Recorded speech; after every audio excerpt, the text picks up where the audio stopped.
my name is Linda, and I'm a new spaceflight correspondent here at Orbital Edge News. The recent troubles with SpaceX's Starship test flights have space fans asking more questions and causing a bit of frustration. Why does the world's biggest rocket keep failing? And what is SpaceX doing to fix it? This is your Space Pod for June 2nd, 2025.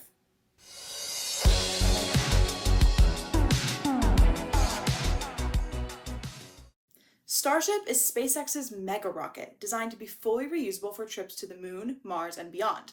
This is huge. Having a reusable rocket would cut costs and be a total game changer in the space industry. But in its last three test flights so far, things haven't exactly gone smoothly. Back in January of 2025, Starship made it to space, but then ran into serious trouble.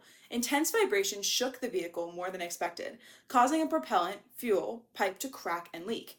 Fuel leaked into a section near the engines, we call it the attic, and it ignited. Basically, a fire started in the back end of the rocket. This fire knocked out all but one of Starship's Raptor engines, so the spacecraft couldn't control itself and lost communication. Another automatic self-destruct and a mid-air breakup that rained debris downrange. Don't worry, it was over the ocean. SpaceX quickly figured out what went wrong and began fixing it. They strengthened the fuel lines and adjusted how they operate the engines, even tweaking fuel temperatures and throttles to handle the vibrations. They added extra vents and a nitrogen gas purge system in that attic area to prevent any leaked fuel from pooling and catching fire again. Think of it like installing better exhaust fans and a fire suppression system in a kitchen after a grease fire. These changes paid off. The next launch didn't suffer the same leak fire issue. However, Starship is a very complex machine, and different problems emerged on subsequent flights. In March of 2025, another test, the IFT-9 mission, saw the Starship upper stage explode due to a separate engine issue. This time, a critical engine component failed, causing propellants to mix improperly and ignite inside the engine. Not a good thing. Boom, another rapid, unscheduled disassembly, or as people on Earth call it, an explosion. SpaceX treated it as another learning opportunity. They conducted over 100 static fire engine tests of the Raptor 2 on the ground to root out the flaw. To fix it, the engineers are tightening up key engine joints and seals, adding more preload so nothing wiggles loose, and improving the propellant drain and purge systems to make sure fuel can't accidentally build up where it shouldn't. They're even working on an upgraded Raptor 3 engine with extra reliability improvements to prevent this kind of failure in the future. In short, SpaceX is upgrading the engines so they don't cough, leak, or self-destruct under pressure of a launch.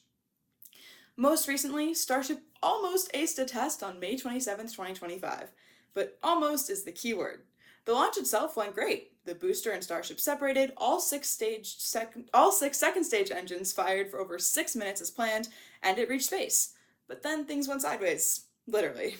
Right after the engine shut off, Starship started leaking fuel from its main tank and entered a slow spin. With fuel spewing out, the vehicle lost its ability to steer. No fuel means no control thrusters. Mission Control saw it in a bit of a spin and knew the mission was lost. For safety, they vented any remaining propellant and let the giant ship tumble back into the atmosphere uncontrolled. It broke apart high above the ocean, which was expected once control was lost. To add insult to injury, the Starship's payload bay door jammed and wouldn't open, so they couldn't even deploy the dummy satellites they brought along for the ride. And the super heavy booster on that flight, which had been reused from an earlier test, was deliberately pushed to its limits by purposefully shutting off a few engines to see if it could compensate. It ended up exploding during a hard landing maneuver. No tower catch attempt that time.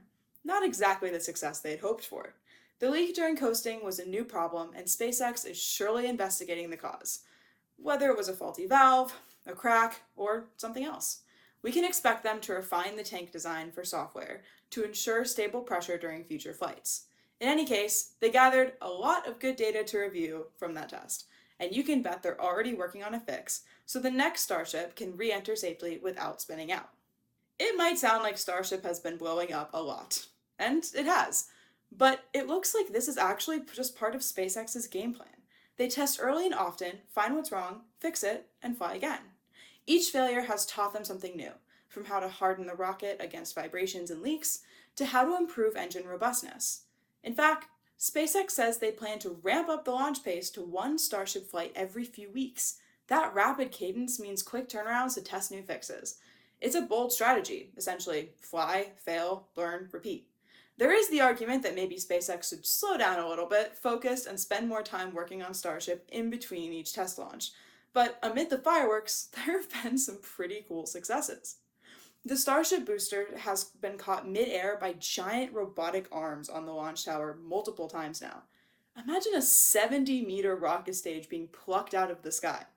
The new hot staging method works smoothly, and the fact that Starship has even reached space and survived engine burns is progress compared to the very first attempt. It shows the design is inching closer to working as intended. Rocket science is hard, especially when you're dealing with the largest, most powerful rocket ever built. So setbacks are not exactly shocking. The important thing is SpaceX is tackling each problem one by one. Leaks, engine mishaps, structural stresses, you name it. If they can solve these issues, and I have a feeling they will, Starship could transform space travel. It's the rocket that might take us to the moon again and even Mars someday. For now, though, it's back to the lab, and soon the launch pad, to turn those rapid, unscheduled disassemblies into successful missions. Make sure you subscribe so that when Starship makes history again, we will be right here with the latest space news. Starship's journey has been an interesting ride, but with each test, we're watching history make its small steps towards the moon and Mars. Thanks for hanging out with me for this space pod. Live long and prosper, and I'll see you next time. Bye.